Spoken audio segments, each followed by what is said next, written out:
My daughter emailed me not to come to her wedding after I gave her $30,000 and was about to send 50 more. No call, no explanation. Just a Google Meet link, and LOL. I didn't argue. I didn't cry. I acted, and what happened next?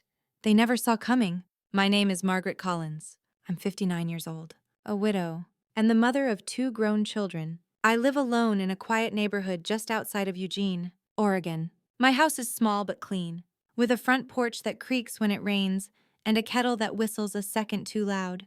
I've worked at Caldwell Walker Law for almost 20 years as an office manager. It's not glamorous, but it's stable, and stability was what I needed most after my husband died.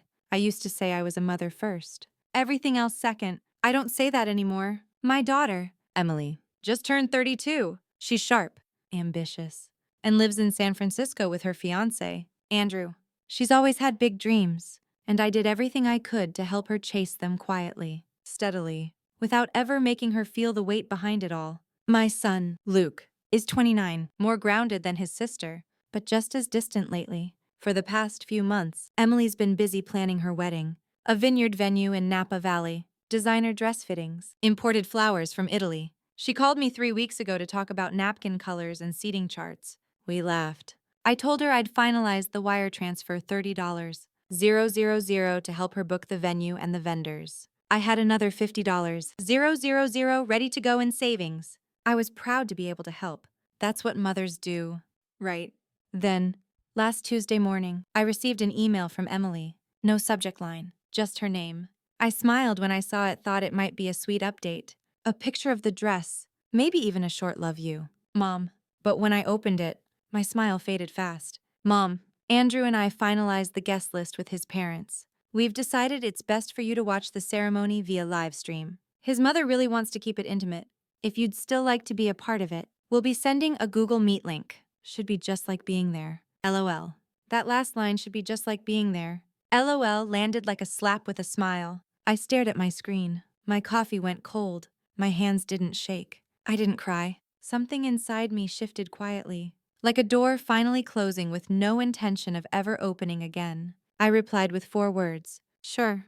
Enjoy your big day. No emotion, no explanation, just silence. Chosen on purpose. I closed my laptop, rinsed out my mug, and got ready for work like it was any other Tuesday. But it wasn't. That was the day I stopped pretending. Pretending that love always comes back. That sacrifice is always remembered. That a seat at the table is guaranteed if you've helped build it. It was also the day I started asking a question I hadn't let myself consider in decades. What happens when the one who gives everything finally stops? I suppose I should have seen it coming. The signs were always there, quiet but consistent, like a dripping faucet you ignore until the water bill comes in. The thing about emotional distance is that it doesn't arrive with sirens. It settles in like dust, unnoticed until it dulls everything. It started with calls. Back in college, Emily used to call me every Sunday night. We'd talk about her professors, her new friends, the terrible dorm food. I lived for those calls. Then she got her first real job, and the weekly chats turned into bi-weekly check-ins, then monthly voicemails. Eventually, it was just texts, not even the kind that end with love you, Mom, just updates, lists, requests. I remember one message that said simply, need help with rent, short this month. Can you send by Friday? No hi, Mom. No punctuation, like I was payroll. Luke was the same, sweet when he needed something, distant when he didn't. I once called him just to say hi. He answered with, hey, everything okay? Not in a concerned way, but like my calling was out of place, like it had to be a reason, not just because I missed my son. When Emily got engaged to Andrew, I was happy, genuinely happy. She sounded excited, breathless, already talking about florists and lighting and ceremony arches. I asked if she needed help, and she hesitated just long enough for me to catch it. Well, his family's pretty involved, but yeah, if you want to contribute, that'd be amazing. I wired $30,000 2 days later. No questions. No conditions. A week after that, she forgot my birthday. I didn't mention it. Just made myself a cup of tea and told myself she was busy. That's what I always told myself. Busy, stressed, swamped, exhausted. She had so many words to explain why she couldn't show up, but never a word for what I felt when she didn't. Thanksgiving last year was when it truly sank in. She said she'd come. I cleaned the house, made her favorite sweet potato casserole, Even bought the bottle of Pinot Noir she used to sneak sips from when she was 17. She canceled the morning of "too tired to travel," she texted. Rain check. There was no rain check. I ate alone that evening, the wine unopened. I left the bottle on the counter for days after, like I was waiting for someone who'd already chosen not to arrive. But it wasn't until I overheard Luke on the phone that everything began to shift. He was on speaker, talking to a friend. Yeah, Mom's chill. Real low maintenance. She never asks for anything. Low maintenance? It hit me harder than I expected. They didn't see me as quiet. They saw me as invisible, predictable, forgettable. Easy to dismiss because I never made them uncomfortable. Because I never asked for space, or respect, or to be seen as something more than the woman who shows up with a check and a smile. That night, I stood in front of the mirror and really looked at myself for the first time in years. And I thought, maybe the real mistake wasn't that they took me for granted. It's that I taught them how. The email came on a Tuesday morning, 9:46 a.m., right between the moment I was sipping my first coffee and reaching for the lemon yogurt in the fridge. I remember because I dropped the spoon when I saw her name in the inbox. No subject line, just her name.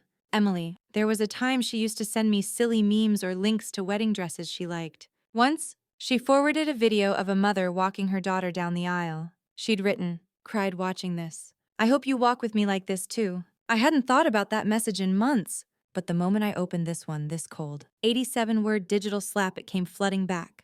Mom, Andrew and I finalized the guest list with his parents. We've decided it's best for you to watch the ceremony via live stream. His mother really wants to keep it intimate. If you'd still like to be a part of it, we'll be sending a Google Meet link. Should be just like being there. LOL. LOL.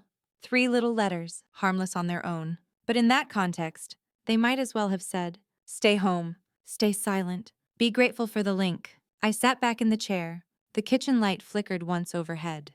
A part of me expected the world to shake, to rattle, to demand an immediate reaction. But nothing happened. Everything just stopped. I didn't cry. I didn't scream. I didn't even feel my heart break. It didn't break, it reorganized. I read the email again, slowly, out loud this time, just to hear how absurd it sounded. Should be just like being there. I let the silence answer her. My hand reached, on instinct, for the folder in my bottom drawer. Inside, a transfer form, already filled out. $50, 000, marked for final wedding expenses. All I had to do was sign and hand it in at the bank. Instead, I tore it down the middle, then again, and then I fed the pieces, one by one, into the shredder beside the desk. That sound low. Grinding. Final felt like something I hadn't experienced in years. Control. There was a note I'd written to myself on the margin of the form. Add extra for backup venue deposit if needed. Funny. I was planning ahead for problems she hadn't even seen coming, and she hadn't even planned to let me show up. I opened a blank email. 4 words. Sure. Enjoy your big day. No greeting. No warmth. No punctuation. Then I clicked send, closed the laptop, and stood in the stillness of my kitchen for a full minute. I wasn't sure what I was waiting for, maybe regret, sadness. But what I felt was something else. Weight lifting. Years of unspoken expectation peeling away. For the first time in a long time, I didn't feel like a mother. I felt like a woman reclaiming her spine. I washed my hands, wiped the counter, poured the lemon yogurt down the sink. I wasn't hungry anymore. And for the rest of that day, I did something I hadn't done in years. I didn't check my phone. I didn't explain myself. I didn't chase her love. I just let it all sit there, quiet, sharp, and final. That night, I couldn't sleep. Not because of the email, not entirely. It was the noise inside my own mind that kept me awake. The echoes of all the things I'd done for Emily, and all the ways she'd quietly erased them. I sat at the kitchen table with an old photo album I hadn't touched in years. Thick, brown leather, corners frayed.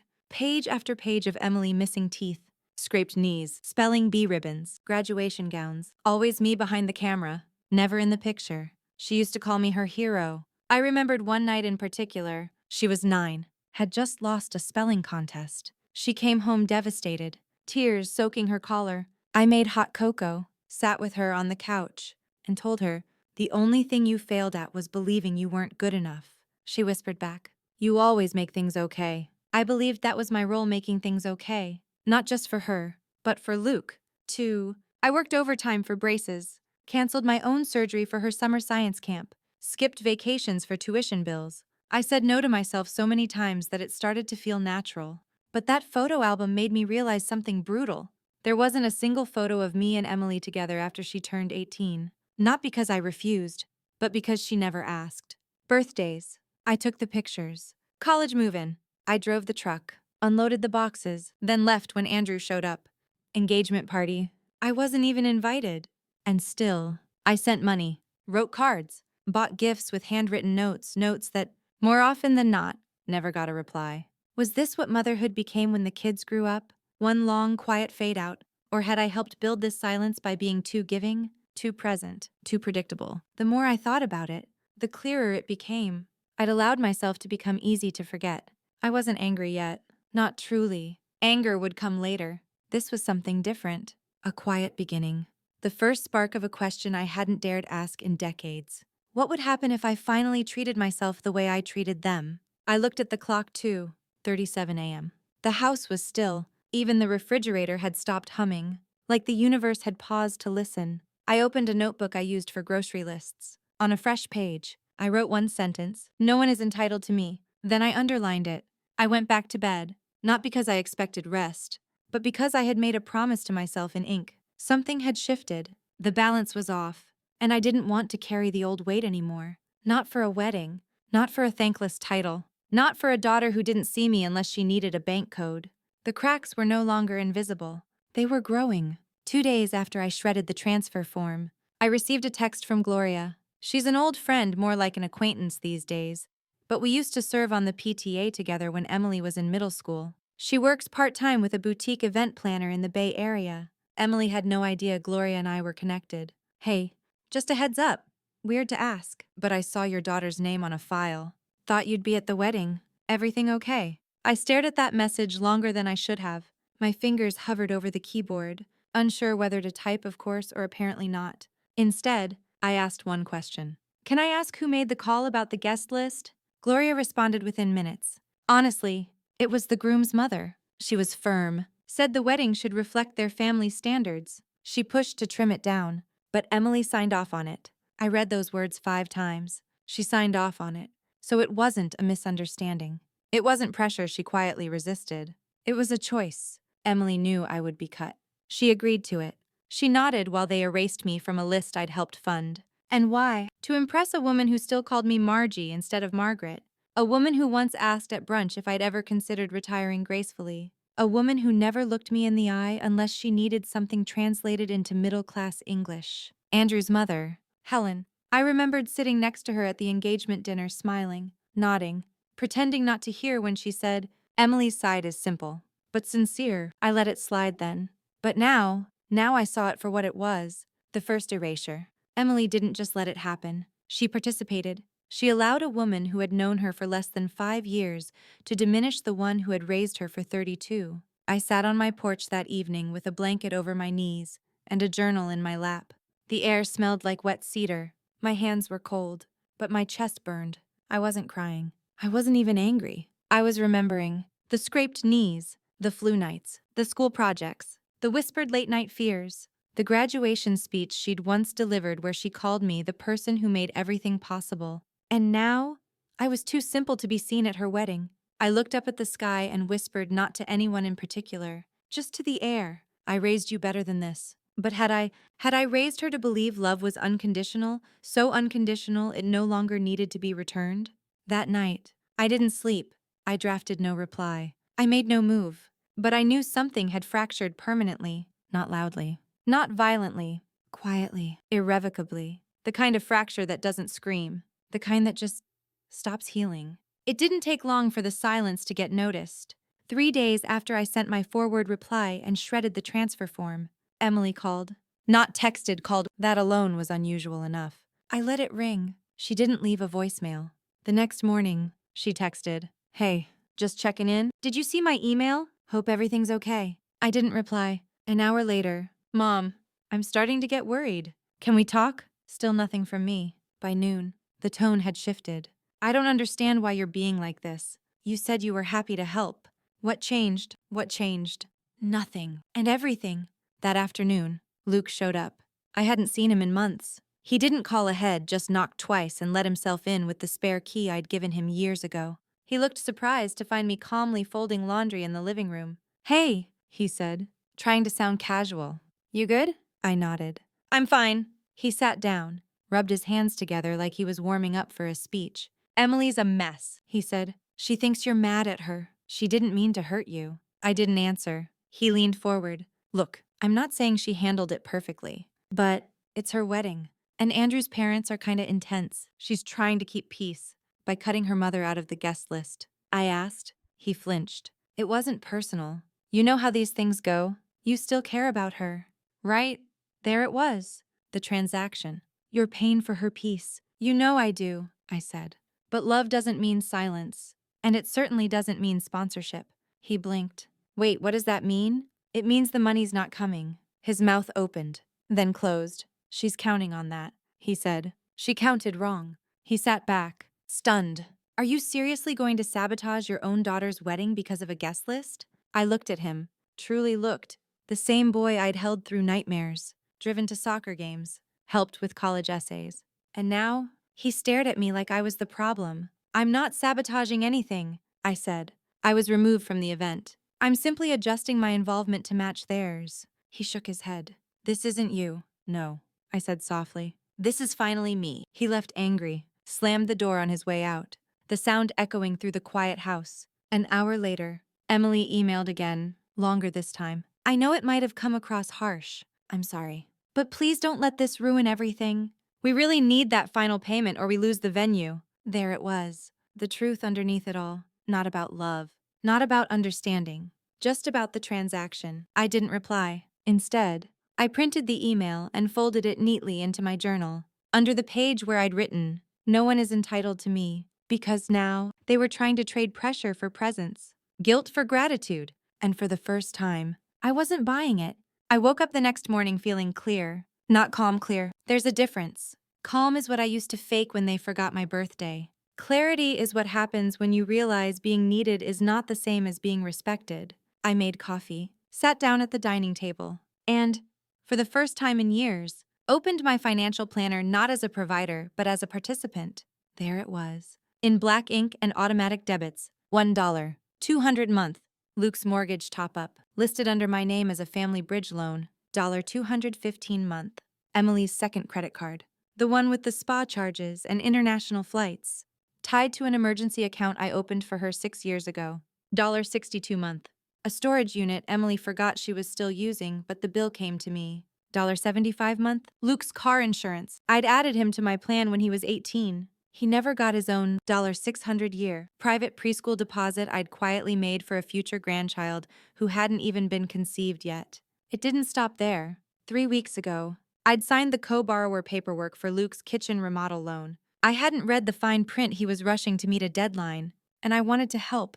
And just last month, Emily had mentioned wanting to freeze her eggs for peace of mind. I'd already contacted a clinic, already spoken to a financial counselor about fertility grants. There it was, on my calendar. Call Pacific Fertility Deposit due, $5,000. I hadn't realized how many lines I had open: financial, emotional, logistical, each one a quiet artery leading from my life into theirs. Pumping support, steady, unnoticed, expected. And still, I wasn't worth a seat at the wedding. I took a red pen and circled each item. Then I drew a box in the corner of the page. I wrote in all caps, "How much of this is love, and how much is control?" It hurt, more than I cared to admit, because somewhere along the way, I had confused giving with being seen. I thought if I kept saying yes, they would keep saying, "I love you." Instead, they learned how to take, and I taught them. I wasn't blameless. That was the most bitter part. At 11:03 a.m., I called the bank, started the paperwork to remove myself from Luke's loan. At 11:27, I logged into the credit card account and canceled Emily's authorized user access. At 11:34, I emailed the storage unit company and asked to close the account at the end of the month. At noon, I made lunch and ate in silence. Phone turned off, the world on mute. By 3 p.m., I'd written 2 letters, one to Luke, one to Emily, not out of rage, just facts, dates, cancellations, endings, clean, like surgical incisions. And when I sealed those envelopes, I felt lighter than I had in years. This wasn't revenge. This was release. I was done being a silent investor in other people's dreams. Done funding lives that couldn't even make room for me in a photograph. Done pretending that unconditional love meant unlimited access. Because now I saw the truth. I hadn't been erased. I'd been consumed. I didn't tell anyone what I was doing. Not Emily. Not Luke. Not even Gloria, who kept texting to check in like she knew something bigger was unfolding beneath the surface. I wasn't hiding. I was preparing. There's a difference. I started with the account logins. Passwords I hadn't touched in years, bank portals, loan cosign documents, credit card dashboards. I printed everything out and arranged it on the kitchen table like pieces of a puzzle I never meant to assemble. The picture was ugly, but clear. They weren't bad people, but they were comfortable, and comfort is a dangerous drug when it's built on someone else's exhaustion. I wrote down 3 columns on a yellow legal pad. What they asked for, what I gave, what they offered in return. Column 3 was blank more often than not. That same day, I called my attorney, not for legal trouble, but for clarity. I wanted to revise my will, update my beneficiaries, remove joint accounts. I didn't want to die angry. I just wanted to die clean. Are you sure about this? She asked. Yes, I said, and not out of spite, out of sanity. Next, I drafted 2 emails, short, direct, to Luke, as of today. I've removed myself from your loan obligations and insurance. You are capable and independent, and I trust you'll handle it responsibly. To Emily. I've closed all financial support accounts connected to your name. Any future choices you make will be funded by the life you've chosen, not the one you've edited me out of. No emotion, no bitterness, just facts. I didn't send them yet. Instead, I waited until Monday, 5 days before the wedding. I knew what that timeline meant. By then, deposits would be due, final confirmations submitted. The cushion I once provided would be expected. That's when I walked into the bank and formally canceled the standing transfer that was set to go through the following day.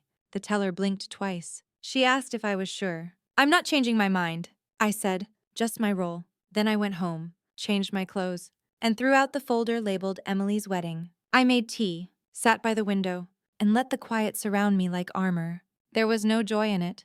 This wasn't a victory. It was a reclaiming, because if they could plan an entire wedding without me, they could fund it without me too. And if they couldn't, well, maybe it was time they learned that money isn't unconditional, just because love once was. That night, I slept deeper than I had in months. No regrets, no second guessing, just breath, just rest, just space, because the plan wasn't revenge. The plan was freedom, and for the first time, I was executing it not as a mother, but as a woman who had finally remembered she had limits. The first ripple came on Tuesday afternoon. A voicemail from Emily. Her voice was tight, like she was forcing herself to sound calm but couldn't quite pull it off. Hi, Mom. Just wanted to double check. Did the wire go through? The venue emailed me saying the final payment didn't land. Could be a bank delay, I guess. Let me know. No mention of the live stream. No acknowledgement of the email that started it all. Just a practical question from someone who assumed her world was still moving on schedule. I didn't respond. That night, a second voicemail. Hey, it's me again. I'm really confused. The florist says we're past due too, and they might cancel if they don't get confirmation by tomorrow morning. Please call me. Still polite, still performative. The third message came in at 6:42 a.m. the next morning. No more performance. What is going on? Are you seriously doing this now? Do you know how this looks? People are going to think I'm a fraud. Andrew's parents already think something's wrong. There it was. Not heartbreak. Not hurt. Embarrassment. By noon, the calls stopped. The text started. From Luke. What the hell? Mom. You can't just pull out at the last second. You told her you'd help. This isn't like you. Fix it. 3 commands. No questions. No one asked if I was okay. No one said, I'm sorry. By Thursday, the stories began to circulate.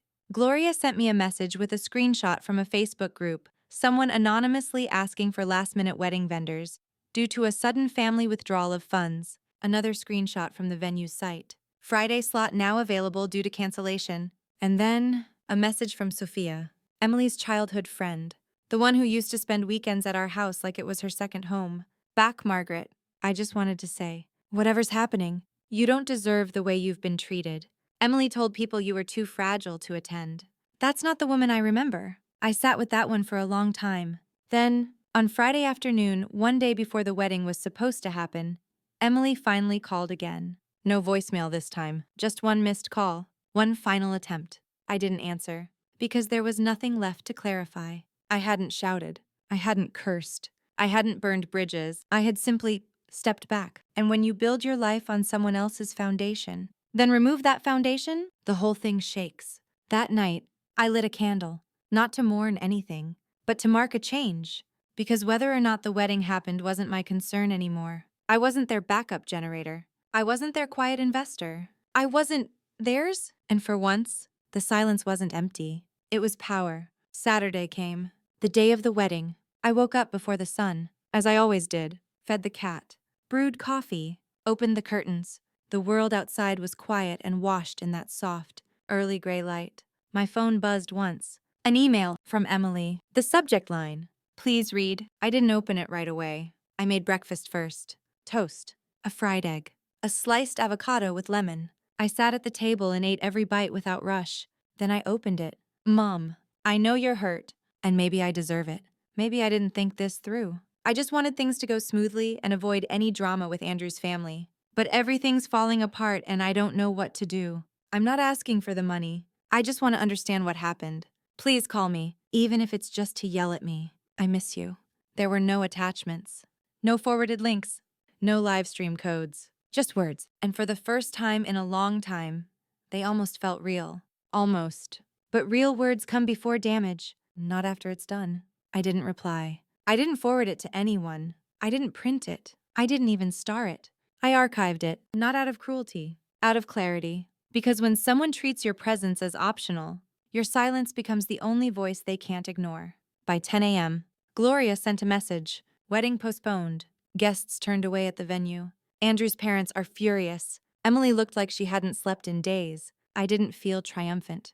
I didn't even feel justified. I felt quiet, hold, because the point had never been to hurt her. The point was to stop hurting myself. I went to the garden, watered the basil, pulled up the dead roots near the tomato patch. It felt fitting, in a way, uprooting what no longer had life. At noon, I made lunch. At 2, I watched an old movie. At 4, I called a friend I hadn't spoken to in months and asked if she wanted to go hiking next weekend. That night, I lit another candle, same table, same window. Except this time, I whispered something new. "You don't have to come back. I'm not waiting anymore." 3 weeks passed. No more messages. No knocks on the door. No voicemails filled with desperation or denial. Silence returned, but this time, it wasn't heavy. It was breathable. Then, one Thursday morning, an email from an unfamiliar address slipped into my inbox. The subject read, "Invitation to Speak, Families and Boundaries Podcast." I almost deleted it, but curiosity won.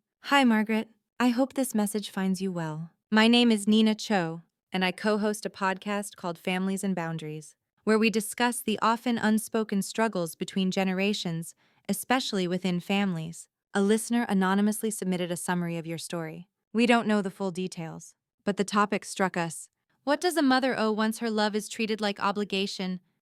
If you're open to it, we'd love to have you share your perspective anonymously if you prefer. We believe your voice could help so many others feeling the same way. I reread it 3 times. No money, no manipulation, no pressure, just an invitation to be heard. Not used. I sat with the email all day, pacing, making tea, washing already clean dishes. Could I talk about this out loud? Could I let the world know how easily a mother can disappear behind the illusion of being always there? At 5:17 p.m., I replied, "Thank you. I'm open to speaking under one condition. I won't be painted as a victim. I didn't lose my daughter. I reclaimed myself." They wrote back within the hour. Warm, respectful, grateful. 2 days later, I was sitting in front of a microphone in a softly lit studio, across from 2 women who didn't interrupt me, didn't advise me, didn't pity me. They listened. I told them about Emily, about Luke, about the photo albums, the money, the chairs at the wedding that were never meant for me. And I said something I hadn't planned to say, but heard myself say anyway. I gave everything for years because I thought that's what love looked like. But love that flows only one way eventually becomes a drain. When the interview ended, they both hugged me, not as hosts, as women who had, in some way, recognized themselves in my words. I walked out into the evening air, unburdened. I wasn't famous. I wasn't vindicated. But for the first time in decades, I had spoken for me. The email came on a Sunday afternoon. From Emily. I almost didn't open it, but something about the subject line made me pause. I want to understand. Please read. I did. It wasn't short. It wasn't defensive either. She talked about pressure from Andrew, from his parents, from some imaginary idea of fitting in. She admitted she had let that pressure justify small betrayals, and then larger ones. She said she never meant to hurt me, that she thought I would understand, as always. And then, I realize now that I expected you to always be there. Not because I didn't love you, but because I knew you loved me too much to ever disappear. But you did, and maybe that's what it took for me to finally see you. I read it once. Then again, it didn't sting. That surprised me. She sounded sincere. But sincerity isn't always enough. Not after neglect has calcified. Not after love has been twisted into expectation and convenience. I set the laptop aside and made tea. I walked around the garden. I looked at the new basil sprouting from where I'd uprooted the old. Funny how new life comes from cleared space. Did I want to respond? Did I want to repair or just release? I sat with that question for hours. Then, finally, I opened a new message. I typed, "Thank you for your honesty. I hear you. I don't need an apology. What I need is space. Maybe one day we'll meet again, mother and daughter. Not debtor and creditor, but not now. Not yet." I didn't reread it. I just hit send, and then I logged out of my email. That evening, I lit one last candle. Not to mourn, to mark a boundary. Because forgiveness isn't a reset button. It's a choice to stop bleeding into places that won't hold you. And love still lived in me. Just not the kind that erases itself to stay invited. 3 months later, the garden bloomed brighter than ever. The hydrangeas I'd nearly torn out in frustration now overflowed in soft blues and purples. The basil was strong, the tomatoes stubborn and full of life. And in the middle of it all, I no longer waited for calls. The phone sat on the counter like a clock I didn't need to check. I had removed all calendar reminders related to anyone else's needs. I no longer tracked Emily's wedding reschedule. I didn't follow Luke's mortgage updates. The mental tabs I once kept open for everyone else had finally closed. And nothing collapsed. My house didn't feel empty. It felt mine. My mornings were unhurried.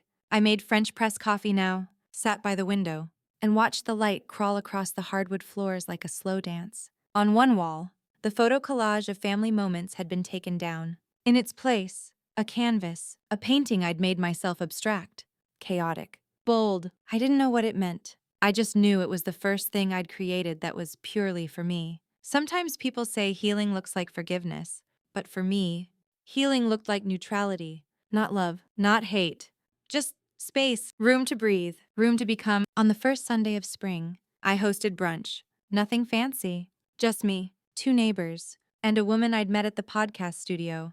Another mother who had decided to stop shrinking. We laughed, loudly. I wore a dress I'd almost given away years ago because it was too bright for someone my age. That morning, it felt perfect. After everyone left, I cleaned the table, turned on a record, and stood in the kitchen with the last of the lemon tart in one hand. I looked out the window and caught my reflection in the glass. For a long second, I just watched myself. Not for flaws, not for age, just to witness who I'd become. I didn't look broken. I didn't look bitter. I looked like a woman who had finally stopped apologizing for existing outside of someone else's narrative. And that, I realized, was enough.